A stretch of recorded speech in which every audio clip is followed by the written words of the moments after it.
paz, queridos. Que bom estarmos aqui novamente no nosso programa semanal da Escola Bíblica Dominical para darmos sequência à nossa série de estudos bíblicos baseado nas cartas pastorais.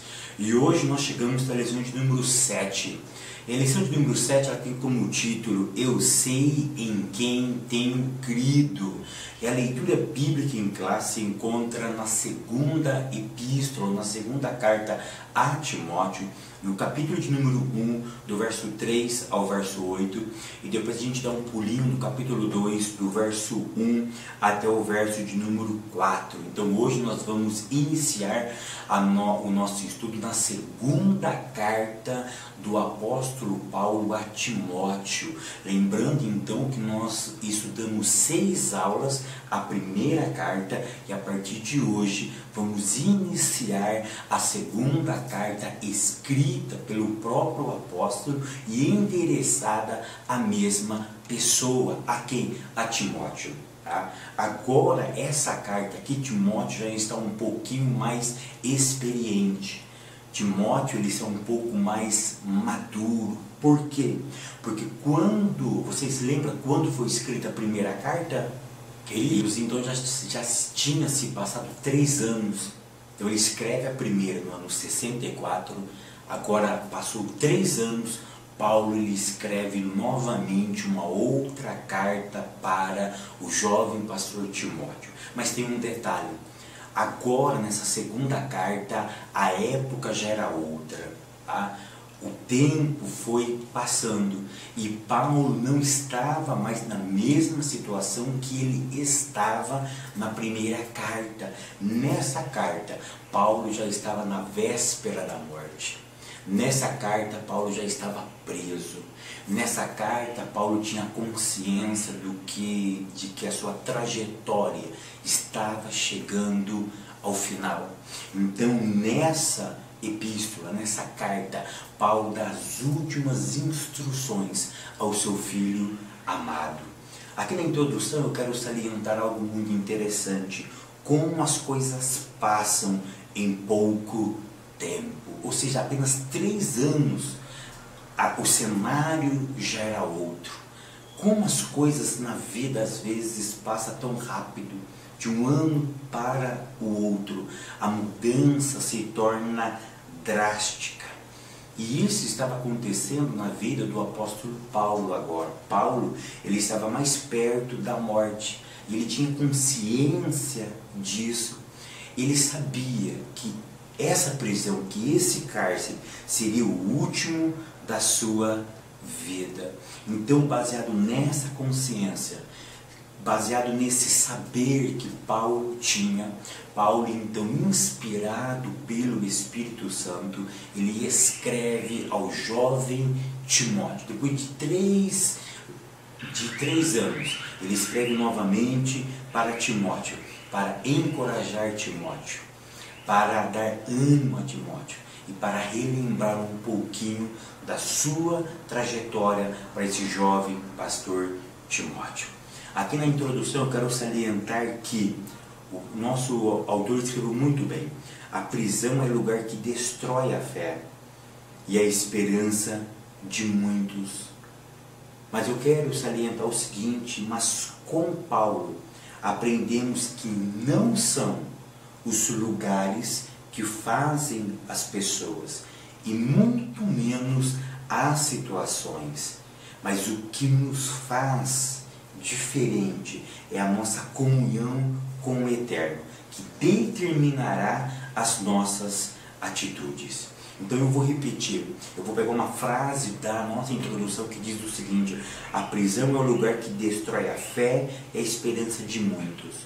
Mas como o apóstolo Paulo, nós vamos aprender que não são os lugares que fazem as pessoas, e muito menos as situações, mas a nossa comunhão com o Eterno determinará as nossas atitudes. Paulo tinha em mente que o físico não deveria comprometer o espiritual. O que eu quero dizer isso não são as coisas que estão acontecendo que vai determinar a minha história, tá? Não são as situações da vida que vai por ponto final, onde deveria ter apenas uma vírgula, ou seja, a história deve continuar. Então não são as coisas e não são os lugares que me determinam, mas é o meu relacionamento com o Eterno.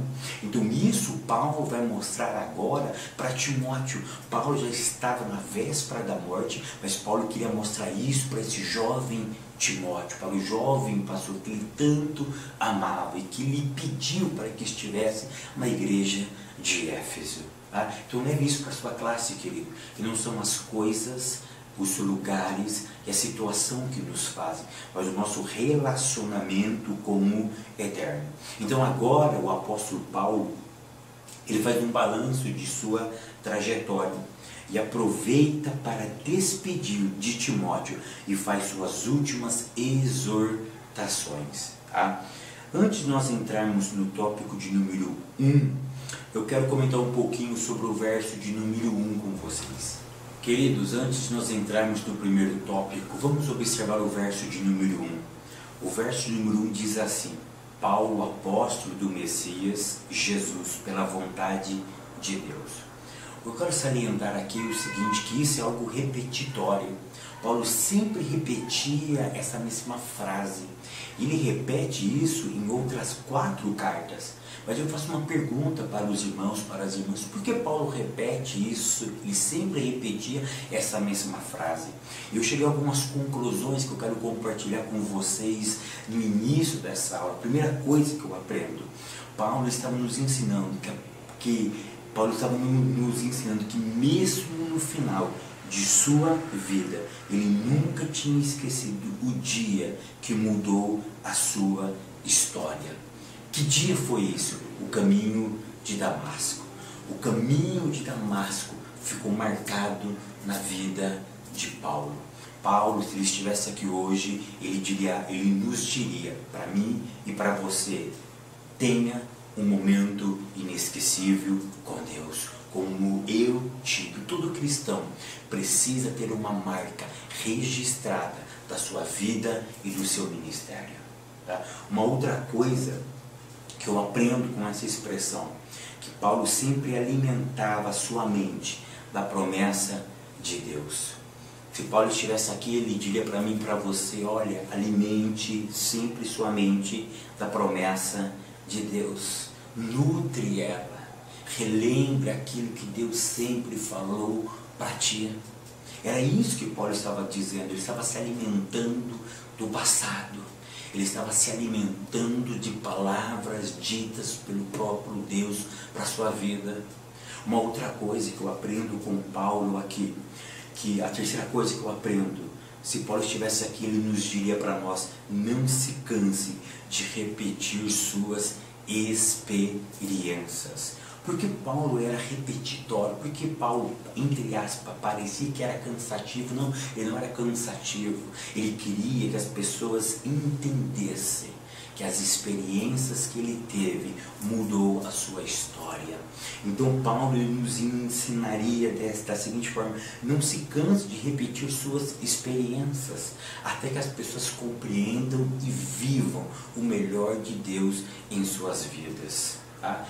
Aí Paulo, ele continua ainda no verso 2, dizendo, no verso 1 dizendo, segundo a promessa da vida que está em Cristo Jesus. Aqui eu quero fazer 2 interpretações. A primeira interpretação, essa expressão, segundo a promessa da vida. A primeira interpretação que eu quero fazer aqui desse texto é que Paulo foi chamado pela vontade de Deus para uma missão.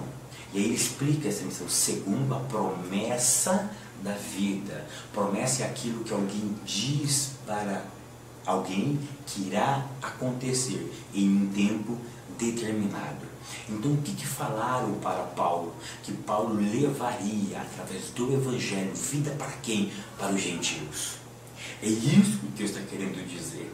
Eu, apóstolo Paulo, fui chamado por ele, segundo a promessa da vida, ou seja, eu fui vocacionado para ser apóstolo dos gentios, e através do Evangelho, não através da minha vida, através do Evangelho, da promessa que estava em mim, eu iria transmitir vida pelo Evangelho. Essa é a primeira interpretação.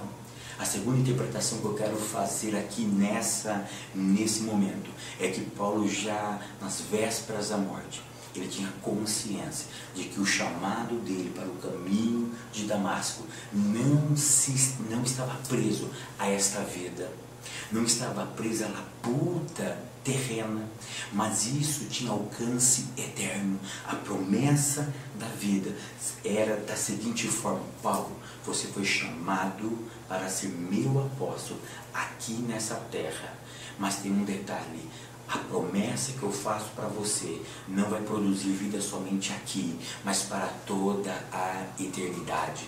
Paulo, então, ele começa a sua segunda carta encorajando o jovem pastor Timóteo que continuasse o seu santo ministério, porque da mesma forma que ele continuou e ele nunca voltou para trás segundo o seu ministério, porque ele tinha duas coisas em mente: primeiro, a sua vocação era produzir vida para os gentios e para si mesmo na eternidade. Isso é coisa profunda, queridos, isso é coisa profunda. E aí ele termina o verso primeiro dizendo o seguinte: olha, essa promessa que eu tive, ela está baseada num ser que é imutável, num ser que é real, num ser que é garantidor de suas palavras. Quem? Yeshua HaMashiach, Jesus de Nazaré. Ou seja, por quê? Porque ele é o garantidor das promessas de Deus. Ele é o garantidor de suas promessas. Ou seja, a promessa de que eu seria apóstolo dos gentios, você viu que foi uma grande verdade. E eu reuni os goim, aqueles que estavam longe, os gentios, para perto. Agora eles fazem parte da mesma família que eu, que sou judeu, participo. Então isso já aconteceu. Então a promessa futura da eternidade, ela vai acontecer, Timóteo, porque eu sou apóstolo dos gentios e ele é o garantidor das promessas de Deus. Isso é fantástico, queridos. Então vamos para o tópico de número 1, orações e ação de graça, que se encontra no capítulo 1, do verso 3 ao verso de número 5. Tá? O item 1 diz assim: ao amado filho. Tá? Aí eu fiz um relato assim: após relembrar sua trajetória, novamente ao jovem pastor Timóteo, tudo isso que eu acabei de falar, é por isso que eu fiz essa introdução do verso 1, para nós entendermos a expressão amado filho, senão vocês não compreendem somente essa expressão. Tá? Por isso que eu fiz essa introdutória. Tá? Então, após relembrar sua trajetória novamente ao jovem pastor Timóteo, Paulo agora mostra a importância que Timóteo tinha em sua vida, chamando-o de amado filho. Aí o nosso autor coloca a palavra agapatos, é uma palavra grega, e segundo ele significa muito amado. Mas a palavra agapatos, que é uma palavra de origem grega, ela tem um significado muito amplo, porque agapatos no grego nunca se referiu ao anseio humano por posses ou por valores. A palavra agapatos, ela não significa uma amizade, um amor por interesses, ou seja, eu não olho para outra pessoa baseado no que ele tem e no que ele pode me favorecer, e também não está baseado em valores. Esse tipo de valor aqui é valor moral e ético, ou seja, eu preciso amar as pessoas independentemente da posse e dos seus valores, ainda que os seus valores sejam diferentes dos meus, tá? Então, a palavra agapatos, ela nunca teve essa conotação de se relacionar através de posse e de valores. Mas agapatos, ele vai se relacionar com uma pessoa generosa, ou seja, é a generosidade voluntária para uma outra pessoa, independentemente de posse e de valor. Agapatos também, no grego, diz respeito ao sentimento que uma pessoa tem a uma criança. Isso é muito interessante. Eu fui vasculhar um pouco mais profundo a palavra agapatos, e ela se refere, ela diz respeito a uma criança. Mas, para ser mais específico, quando se trata de um filho único, ao qual se dá todo o amor dos pais. Tipo aqueles filho único que é mimadinho, que é criadinho, que é criado só no todinho, né? Faz tudo para ele, faz tudo para o Joãozinho, faz tudo para Mariazinha, ou seja, é o xodozinho da casa. Então essa expressão agapatos, ela se refere justamente a isso, ao amor incondicional, que não olha para a posse nem para os valores, mas é um olhar único e específico para uma única pessoa, baseado, por exemplo, em uma criança que é única dentro de uma casa. Então, a expressão agapatos nesse texto tem essa ideia. Paulo amava Timóteo, independentemente do que ele tinha e de quem ele era. Então nasceu este amor. E a pergunta que eu quero fazer é o seguinte: por que na primeira carta ele não revelou esse amor tão profundo a Timóteo? Na primeira carta ele não revela isso. Vocês podem dar uma olhadinha no capítulo 1, no verso 2 da primeira carta. Ele não fala. Ele não fala sobre, ele não usa a palavra agapatos. Ele não fala, ele fala que Timóteo era filho dele fiel. Eu expliquei já na primeira aula, vocês podem dar uma olhadinha lá, que é gerado dentro de um casamento sadio. Ou seja, do mesmo jeito que filhos nascem de casamentos sadios, fora do adultério, Timóteo foi gerado no evangelho puro, pregado pelo evangelho puro de Paulo. Ou seja, o evangelho era reprodutor fiel de Timóteo. E aqui ele usa a palavra agapatos. Eu estava fazendo algumas reflexões. Por que ele usa somente aqui? E a resposta mais óbvia seria: como estava perto da sua morte, não queria perder essa oportunidade. E eu quero que vocês levem isso para a sua classe. Vocês já perceberam que sempre na ânsia da morte as pessoas começam a revelar-se para outras pessoas um amor ou um perdão? Mas Paulo, ele não era perfeito, porque não existe homem perfeito, só existe um homem perfeito até hoje, Jesus de Nazaré. Então Paulo não era perfeito. Então por isso que eu quero salientar que, como humano, o apóstolo também cometia erros. Precisamos oferecer flores o quanto antes e não esperar a véspera da morte para declarar nosso amor às pessoas. Tá? Com todo respeito, o apóstolo Paulo, com todo respeito, queridos, mas como homem, às vezes nós falhamos também. E às vezes isso daqui compete a mim e compete a vocês. E com esse exemplo de Paulo, nós precisamos oferecer flores em vida. Mas Timóteo estava vivo, eu sei, querido, que Timóteo estava vivo. Mas perceba que Timóteo não estava tão próximo assim mais de Paulo. E eu posso dizer isso também, que nós devemos valorizar as pessoas, oferecer flores em vida, enquanto mais cedo, melhor. Mas aí você pode estar me perguntando, ou se perguntando aí, mas com o passar do tempo, esse amor ele vai aumentando gradativamente. Para a expressão agapatos, não existe tempo, ou seja, o amor ele é algo constante, uma vez amado, amado para sempre.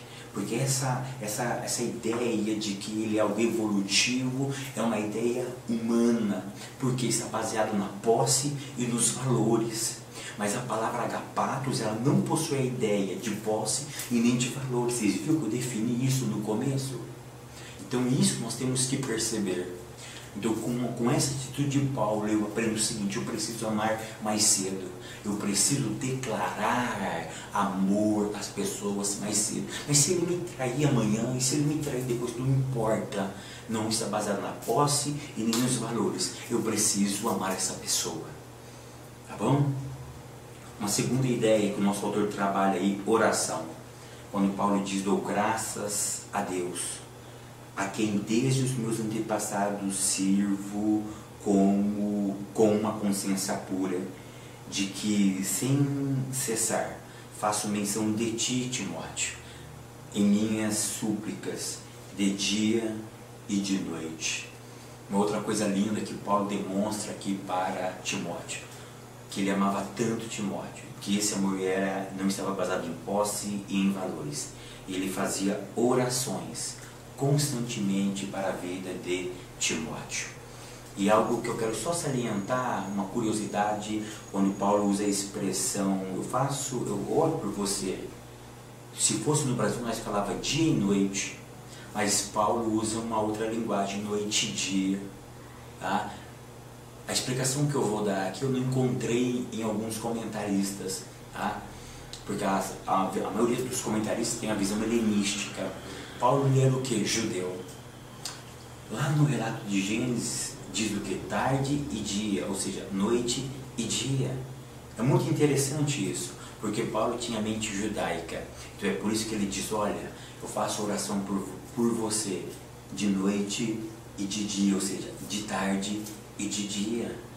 Tá? Só para vocês terem uma ideia de quanto Paulo era judeu e conservava a cultura judaica em seus escritos. Mas vamos voltar aqui para a lição. Paulo fazia orações. Ele lembrava daquele líder nas suas orações. Irmãos, eu quero fazer aqui um agradecimento, tá? Por todos vocês que lembram de mim em suas orações. Muitos irmãos me escrevem que levam meu nome no monte, que a igreja está orando por mim. Irmãos, que Deus abençoe vocês. Irmãs, que Deus continue abençoando vocês, porque vocês estão orando por mim, pela minha família, porque eu não faço isso sozinho. A minha família, ela é fundamental nisso. Agora já são 11 horas da noite, minha esposa está dormindo. Ela falou, não vai lá gravar a aula. Isso só está acontecendo por causa da minha família e por causa das orações de vocês. Tá? Continue orando por todos aqueles que fazem a obra de Deus. Você pode ter certeza que muitos eu não conheço, a maioria eu não conheço, mas eu oro para que Deus continue abençoando a todos aqueles que me assistam semanalmente ou de forma esporádica, mas quando vocês me assistirem, que vocês continuem sendo abençoados pelo Eterno, porque a oração faz toda a diferença na vida do cristão. Queridos, no item de número 2 diz assim, a sensibilidade de Paulo, verso de número 4. Aí Paulo diz o seguinte para Timóteo, Timóteo, eu lembro das tuas lágrimas.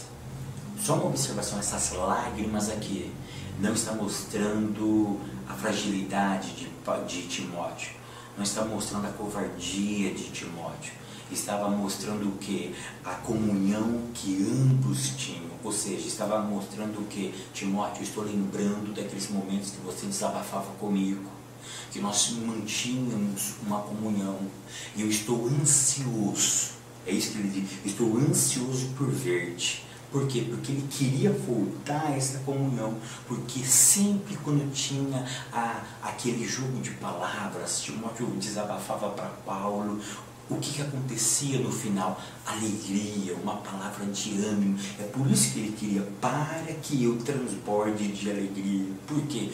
Porque Paulo estava dizendo o seguinte, eu lembro das nossas conversas, começava em lágrimas, mas terminava em alegria. E eu espero rever-te para que eu volte a me alegrar-te, a conversar contigo.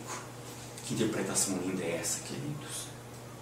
Aí o nosso autor diz o seguinte, hoje em dia, infelizmente, os relacionamentos parecem cada vez mais superficiais. Hoje, e aí, beleza? Como você está? Beleza, beleza, beleza. Não tem a profundidade, não tem sensibilidade. Líderes estão perdendo sensibilidade pelas ovelhas. Eu vou dizer novamente nessa aula, tá? Tem muitos líderes que vê ovelhas como cifras, vê ovelhas como números, vê ovelhas pelo cartão do seu dízimo. Eu estou dizendo isso porque eu já fui alvo disso. Eu já fui alvo disso. Tá? O pastor descobriu quanto eu ganhava e ele queria conferir se a minha fala, se o meu dizer condizia com aquilo que eu colocava no papel, ou seja, eu valia para ele o quanto eu colocava no papel. Nós somos cheios de líderes assim, queridos. Cheio de líderes assim. Eu não posso avaliar as pessoas, eu preciso ser mais sensível, eu preciso compreender melhor as pessoas, eu preciso amar as pessoas. Paulo tinha uma cumplicidade com Timóteo. Paulo ouvia aquilo que Timóteo tinha para falar com ele e no final sempre terminava de forma alegre. Nós estamos perdendo a sensibilidade nos relacionamentos, dentro de casa, com os filhos, com a esposa, no ministério, de pastor para a igreja, de igreja para os pastores. Irmãos, pelo amor de Deus, não vamos olhar pessoas como cifras. Nós temos muitos pastores camuflados de lobos, que estão com uma pele de ovelha, mas por dentro são lobos. Estão conduzindo uma igreja inteira para a beira do abismo, baseado somente no seu umbigo. Nós precisamos rever os nossos conceitos. E isso mexeu muito comigo, a sensibilidade de Paulo. Precisamos ser sensíveis às pessoas. Eu amo aquela música do Anderson Freire sobre o bom samaritano, que ele não perguntou quem era. Eu gosto de ver o videozinho daquele o esmiliguido, né, que vai todo troncho, né, ele aparece um bom samaritano de cor negra, parece aquele homem de cor negra. Ele não pergunta como é que ele estava, quem era ele. Aí o Anderson Freire, na sua letra, diz o seguinte: eu só sei que o culpado estava nas suas mãos. Nós estamos perdendo a sensibilidade da igreja, a sensibilidade pelas pessoas. Que Deus nos torne mais sensíveis. E dentro em breve vou fazer alguns pequenos vídeos, curtos vídeos, falando sobre a minha indignação. E eu estou pretendendo criar alguma coisa, logo vou ter algumas novidades aí, vocês vão poder acessar no meu canal. Mas a igreja, nós líderes, precisamos ser mais sensíveis às pessoas. Item de número 3, a fé de Timóteo. Nesse item ele vai falar sobre a família de Timóteo. Timóteo, ele tinha um lar messiânico. Timóteo tinha um lar messiânico. Vó e mãe judia. Vó Lloyd, mãe Eunice. E papai grego. A Bíblia não menciona se o papai se converteu, mas como a mãe Eunice, como a vó Lloyd, nós temos um lar messiânico. E tudo nos indica que Timóteo, ele cresce dentro do messianismo. Por que eu estou usando o termo messianismo? Porque na nossa revista e em todos os escritos helênicos ocidentais, nós sempre afirmamos que a avó e a mãe eram judia, então elas se converteram ao cristianismo. Tá? Eu já fiz uma ressalva, vou fazer uma ressalva novamente nessa aula. Tá? Judeu não se converte. Judeu reconhece o messianismo de Yeshua. Tá? Aprendam isso, querido. Judeus não se convertem. Judeus aceitam o Messias dentro da religião judaica. Ok? Ou seja, eles não perdem as suas práticas. Eles não perdem as suas liturgias. Aquele que usava kippah continua usando kippah, aquele que usava talit, com seu tzitzit, ou seja, ele continua fazendo as suas devoções dentro da sua cultura. Ele não muda de cultura. Tá? Ele não muda de cultura. Ele aceita que Yeshua, que veio dentro do judaísmo, quero salientar que Jesus não veio implantando nenhum modelo filosófico de igreja nenhuma, ele não veio implantar o judaísmo, nem o cristianismo. Eu já disse que ele não criou o cristianismo, porque o termo no original, tá, é messianismo. Mas a proposta dele não é criar uma nova religião. A proposta dele era estipular um modelo de vida, um estilo de vida. Então ele tinha o que? Tinha o que? Um lar messiânico. E ele ouvia a sua avó e a sua mãe ensinando o que para ele? A Tanar, a Torá, são os 5 primeiros livros da Bíblia, os Neviim, e os Ketuvim. Neviim são os profetas, Ketuvim são os escritos, e os Ketuvim começam com os livros dos Salmos. É por isso que em Lucas 24, verso 44, Jesus disse: devia se cumprir tudo que de mim estava escrito na lei, nos profetas e nos Salmos. Ou seja, ele estava falando sobre o Tanar, a Torá, Neviim e Ketuvim. Então, Timóteo, o que Timóteo ouvia? Os conceitos judaicos. E a mamãe dele, com certeza, ensinou para ele que Yeshua era o Messias enviado por Deus. E um dia Timóteo reconheceu isso e aceitou a mensagem de Paulo. E é por isso que ele seguiu o Messias.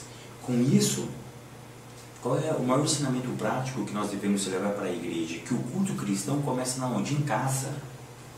Não podemos transferir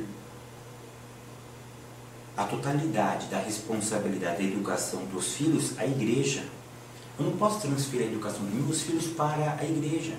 A igreja não tem a responsabilidade única de educar filhos de ninguém. Isso começa dentro da nossa casa. A nossa casa deve ser o primeiro culto dos nossos filhos. Os lares cristãos precisam resgatar esses valores que estão se perdendo com a modernidade. Então o culto começa em casa. Estudo bíblico começa dentro de casa. É isso que está nos ensinando aqui. Tópico de número 2, a convicção em Deus. A convicção em Deus. Tá? Capítulo 1, do verso 6 ao verso 14. Tá? Item de número 1, os dons espirituais. Tá? Dentro do capítulo 6, dentro do verso de número 6, eu aprendo uma coisa, que às vezes precisamos recordarmos da nossa própria chamada. Eu já disse isso, mas aqui tem esse princípio novamente, pois temos a tendência, com o perpassar do tempo, de nos esquecermos daquilo que recebemos. É o que Deus, é o que Paulo fala para Timóteo. Rapaz, olha o dom que você recebeu. Olha o dom que você recebeu. Você lembra quando colocaram a mão sobre você, puseram a mão sobre você, oraram por você, e você recebeu o santo ministério, e o charisma de Deus se apossou de você? Você tem um dom, rapaz. Eu gosto muito da expressão avives, tá? No verso de número 6, a expressão avives o dom que há em ti. Às vezes, nós precisamos ser mais audaciosos na nossa chamada. Às vezes, quando eu vou pregar em alguns congressos, eu sinto medo. Às vezes eu estou no púlpito com medo. O medo, ele trava, ele nos paralisa. E às vezes as mensagens não vêm, ela perde o nexo. E às vezes eu falo: Fábio, comigo mesmo, acorda. Você foi chamado para isso. Você foi chamado para ser um ensinador, um pregador do Evangelho. E se você tem essa chamada, Deus é o responsável de capacitar você. Você se preparou, você se dedicou e agora você está com medo porque você é chamado. Às vezes eu mesmo tenho que me dar esse balanço. Eu sou chamado. Irmão, reconheça que você é chamado. Isso não é orgulho, isso é ter consciência, isso é avivar de tempos em tempos que você é chamado e que Deus, Ele é responsável de te ajudar nesse momento da sua vida, porque foi Ele que te chamou. Então, se Ele te chamou, Ele é responsável da tua chamada. Basta você se dedicar, manter a tua fidelidade, que Ele fará o restante para nós. Tá?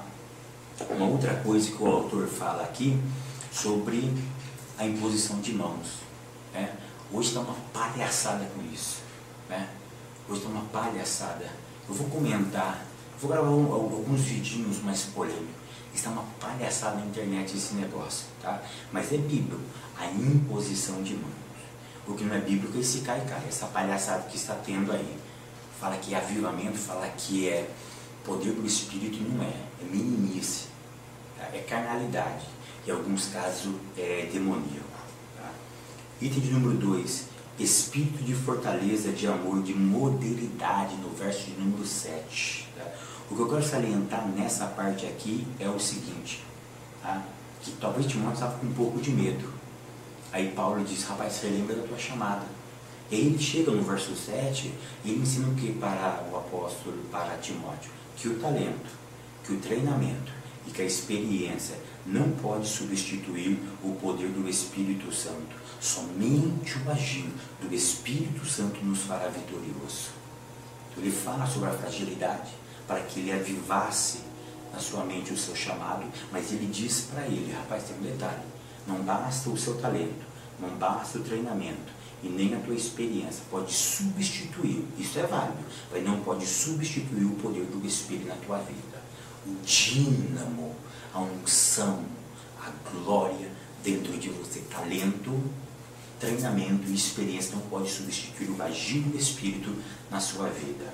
Item de número 3, o apóstolo dos gentios, do verso de número 11, quando Paulo diz para Timóteo, para o qual eu fui designado pregador, apóstolo e mestre. Irmãos, eu me fascino com Paulo. A expressão pregador aqui é arauto, é aquele que tinha a incumbência de anunciar a voz de um outro ser. Ou seja, a mensagem não era dele, ele levava a mensagem de um outro ser. E Paulo diz, eu era um arauto, eu sou o apóstolo e eu sou o mestre. Isso eu fico assim impressionado com a vida do apóstolo Paulo. Item de número 3, tópico número 3, um convite ao sofrimento por Cristo. Agora vamos pular para o capítulo 2, do verso 1 ao verso 13. Mas o nosso autor vai avaliar apenas 3 versículos, o versículo 1, o versículo 3 e o versículo de número 6. O versículo de número 1, que no item 1 diz assim, o fortalecimento na graça. Queridos, então no tópico de número 3 e no item 1, tá? Ele vai comentar sobre o fortalecimento na graça. Tá? Então Paulo está dizendo que para Timóteo, que diante das situações difíceis da vida e do ministério, precisamos ter em mente que somente a graça nos ajudará. Então é por isso que Paulo diz a Timóteo, tu, pois, meu filho, fortifica-te na graça. Paulo está dizendo o seguinte, momentos difíceis você viu que sempre vai ter. Então, aonde você vai sustentar a tua vida e o teu ministério? Numa palavrinha chamada graça. E todo mundo fala que graça significa favor imerecido. Eu não discordo disso, isso é plenamente bíblico, mas eu já mostrei em outras aulas a profundidade da palavra graça. Eu quero trazer uma nova revelação, dentro da palavra graça. A palavra graça, ela é algo evolutivo. É isso mesmo. Ela é algo que vai evoluindo na vida da pessoa. Tá? Ou seja, graça, ela é uma virtude do Eterno. Mas na nossa vida, ela é algo paulatino. Ela é algo evolutivo. É por isso que Paulo diz, aonde abundou o pecado, superabundou a graça de Deus. E conforme é a nossa circunstância, a graça ela vai evoluindo conforme é a minha situação. Tá? Quer uma coisa mais prática? Por exemplo, eu passo uma determinada situação que eu sou incapaz de resolver. Então Deus vai entrar com a sua graça, com um favor, né, dentro da minha vida. E esse problema foi solucionado. Numa outra oportunidade que eu estiver, ou seja, a minha vida ela vai ser aprimorada com experiências mais profundas do que as anteriores. E aquela graça, percebam o que eu vou dizer, que foi utilizada pelo Eterno, a graça que eu estou falando é o processo evolutivo na minha vida, tá? Ela não vai ser mais necessária para essa situação. Por quê? Porque eu evoluí. A melhor expressão seria eu estou amadurecendo. Eu estou alcançando a maturidade espiritual. Eu estou em um estágio da maturidade espiritual. E para cada estágio da maturidade espiritual, a graça vai se evoluindo na experiência humana. Então é por isso que ele diz, fortifica. O que é fortificar? Você vai enrijecendo a sua própria experiência com a graça. E se eu vou me amadurecendo, se eu vou me fortificando, e é pela graça, automaticamente a graça vai evoluindo com a minha própria experiência. Tá? Isso é o fantástico, querido. Item de número 2. Paulo vai usar a figura aqui agora do soldado. Tá? Nesse capítulo aqui ele usa 7 figuras. Tá? Mas o nosso autor pegou algumas figuras somente para nos ajudar. Tá? Paulo diz o seguinte para Timóteo: Timóteo, dá uma observadinha no soldado.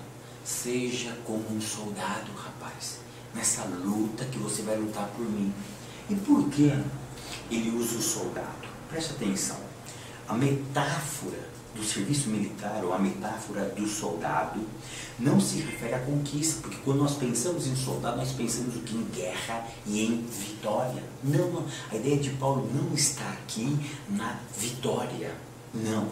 Paulo quer salientar algo mais profundo e algo mais forte. Lembra do verso 1? Fortificar. Fortifica-se não somente na vitória, mas como conquistar a vitória. Então Paulo diz para Timóteo: olha, você precisa lutar como um soldado. Por quê? Então, repetindo, a metáfora do soldado do serviço militar não está na conquista, mas na prontidão para o serviço irrestrito. O soldado é convocado a compartilhar sofrimento. E dentro dessa proposta, ele age com disciplina. Se perguntasse para um soldado, por que Paulo usou você como exemplo para lutar pelas causas de Cristo? Ele nos diria, porque eu sou disciplinado e eu não fujo das tarefas que me deram. É por isso, a ideia não é sucesso, é disciplina. Item número 3, o lavrador. Agora no verso número 6 ele usa uma outra figura, o lavrador. E aí, por que ele usa o lavrador? Por que ele usa o lavrador? Por alguns motivos. Primeiro, porque é um trabalho árduo e longo. Porque é um trabalho árduo e longo. E eu volto a repetir, a ênfase também não está necessariamente no sucesso, mas na paciência e na perseverança. Estava dizendo para Timóteo, tenha perseverança. Tenha perseverança. O soldado ensinou disciplina. O lavrador ensinou paciência e perseverança. E na conclusão dessa minha aula, eu quero terminar com uma figura do lavrador. Se perguntássemos para o lavrador, por que Paulo te usou como modelo para o ministério de Timóteo? Eu tenho certeza que o lavrador, ele nos diria, tudo que eu planto pode levar tempo, mas irá crescer. Com isso, eu quero dizer para você, meu irmão, que tem labutado na obra de Deus. Para você, minha irmã, que tem labutada na obra de Deus, pode levar tempo. Ninguém pode estar vendo. A sua semente pode estar em oculto, mas tenha certeza de uma coisa: o tempo, ele é capaz de fazer aquilo que Deus quer fazer na tua vida. E pode ter certeza que aquilo que você plantou pode demorar, mas um dia vai nascer. O lavrador está dizendo para mim, está dizendo para você hoje: tudo que eu planto pode levar tempo, mas irá nascer. Aquilo que você tem plantado, um dia vai nascer. Creia que o seu ministério foi Deus que plantou. Creia que a tua família foi Deus que plantou e vai frutificar em nome de Jesus.